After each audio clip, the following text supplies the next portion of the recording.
this is G.I. Joe Immortal. This is Tim, and we are going to review the World Peacekeepers main battle tank, which is an M1A2, and we're going to show you how it works really well for your G.I. Joe figures.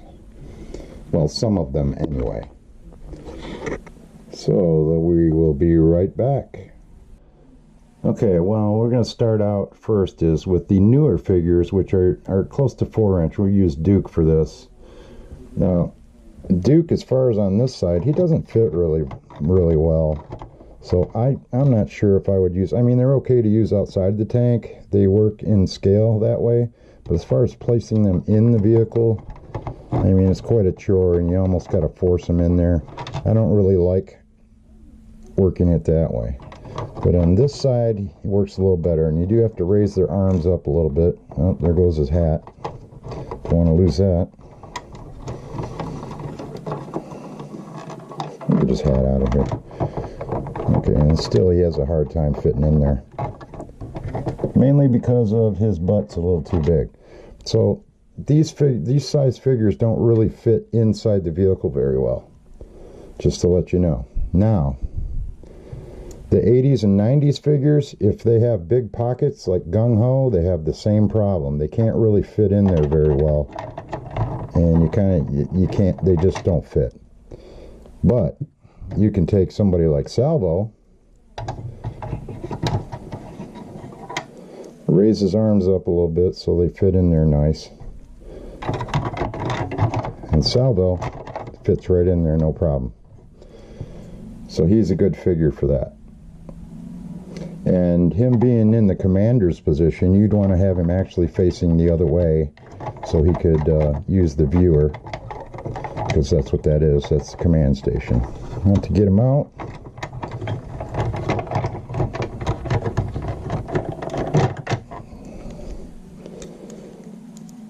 alright, good job, Salvo. No problem, sir. Alright, now we got let's see if Hawk fits in here on the other side. Actually, he'd be good for this side since he'd be the commander. They don't really fit in that great this way, but okay enough to where he could use the viewer anyway. But he seems to fit okay in here. So it all depends on their legs, really. If they have the big pouches on the side, they're not going to fit in there very good. But if they got pretty regular looking legs, they're going to work great. Okay, let's take a look at some of the details on this battle tank. Now, for one thing, the turret will turn with a ratchet system, and that's a pretty good feature. The turret will go up to that far, and also down. And that's as far as it'll go down, which I don't think it needs to go down any further than that. Like I said, there's only two opening hatches on this one and this one. I wish they had more opening hatches on it, but that's the way it is. But it is a good looking tank, and it is an M1A2, which is what I like about it. It is a modern tank, and you're getting a little bit of some good realization and realism with when designing your display. So let's take a look at the front here.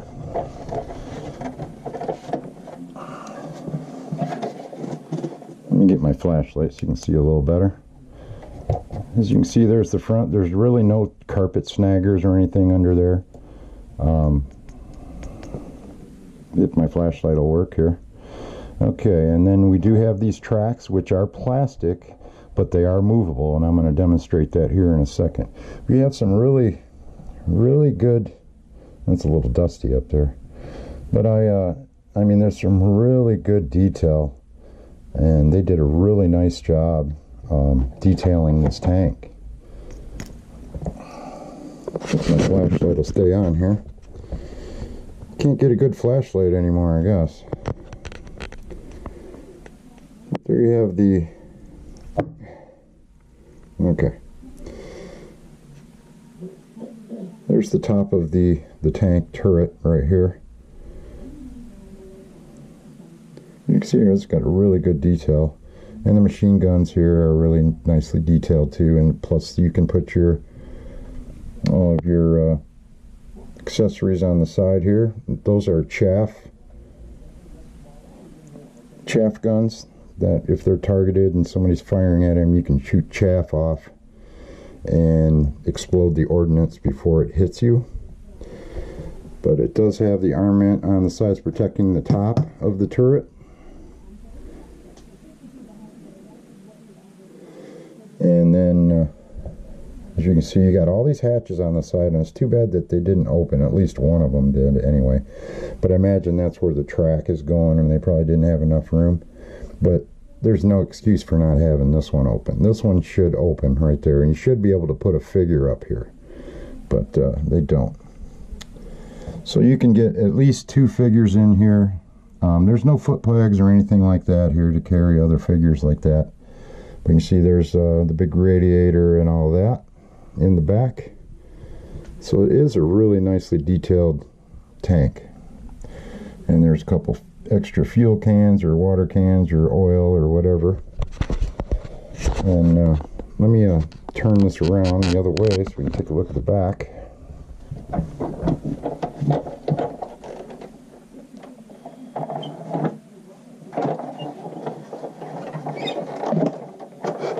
And as you can see here, the back looks pretty good. You've got there's like a canvas cover there to cover it.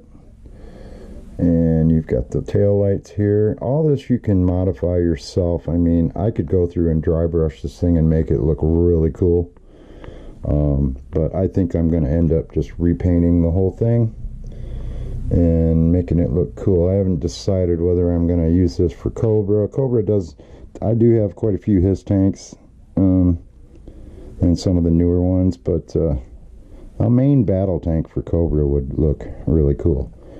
This would look really good in like blue or maybe a maroon crimson color or something like that with all the Cobra insignia on it. It would look really neat. Okay, and there you have it. There's the M1A2 Abrams main battle tank. Now this was put out by Power Elite. You could get these at like Toys R Us, but I know they're closing now.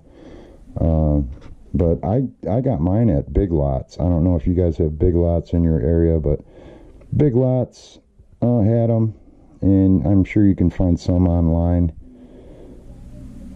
But I bought this quite a few years ago when they first came out, and I see now, I was like, oh, I gotta have that definitely gotta have that for G.I. Joe.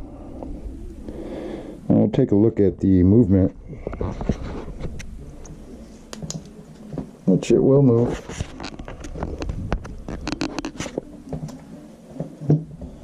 And what's cool about it is it makes this sound. Sounds like the old German tanks when they're rolling up on you. I'm getting a better position here. As you can see, it will roll pretty good. It makes that tank noise when it goes to, which is an added feature, I guess. I don't know if they meant to do that or if it's just squeaky wheels, but it sounds like a tank when it's moving.